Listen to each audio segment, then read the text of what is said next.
Hi, today we're talking about data-driven creativity.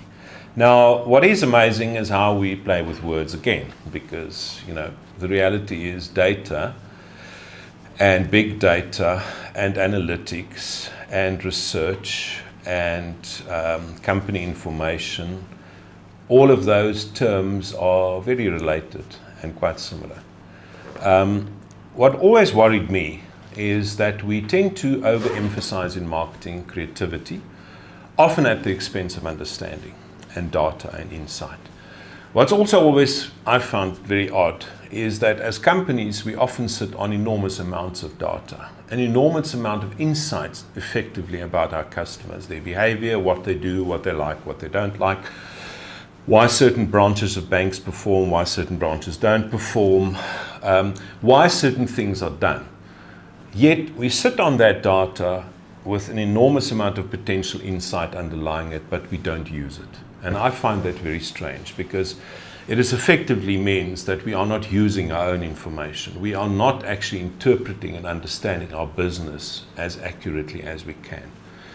So instead of only looking at creativity in marketing and saying that that's 70–80% of the emphasis right now, I believe marketing and analytics is 50–50.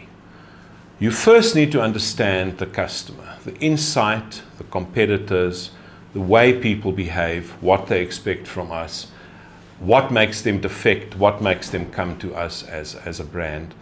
And once you have that kind of understanding, you can conceptualize it into a brand and communication strategy, and you then have to execute it as brilliantly as you can. Because the reality is there is no excuse for mediocre creativity.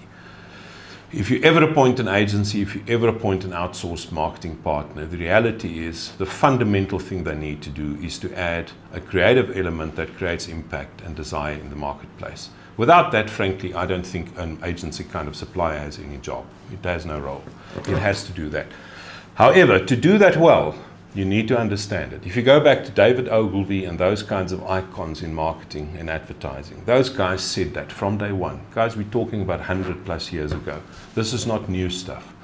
This is stuff that's been around forever. I'm going to give you an example of a friend of mine that works for Emirates that said many years ago they tended to be quite dismissive of guys flying economy class, particularly on certain routes in the Middle East, until they started realizing that the moment there is a decline in the economy, a lot of their gold card, sometimes even platinum card users, would actually end up sitting in economy class on shorter routes. In other words, they were treating their customers that were fundamentally important to the business badly, because they just didn't look at the data. They just didn't understand and see that a lot of their gold card users or passengers were actually sitting in economy class, because at that point there was no reason to fly from Dubai to Saudi for 2 hours or an hour and a half and sit in business class and pay the premium for business class. So fundamental understanding. Most banks to this day will try and sell you a credit card when you already have a credit card. To this day,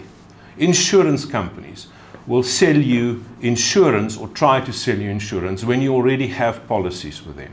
It is actually fundamentally worrying and concerning that we as business also, and that I think lies also in the area of business, that we do not try and understand our business well. How many people it's unbelievable how many people I've come across, CEOs of companies, that don't know why they have the customers they have, why they're attracting a certain profile of customers, what makes these guys come to us.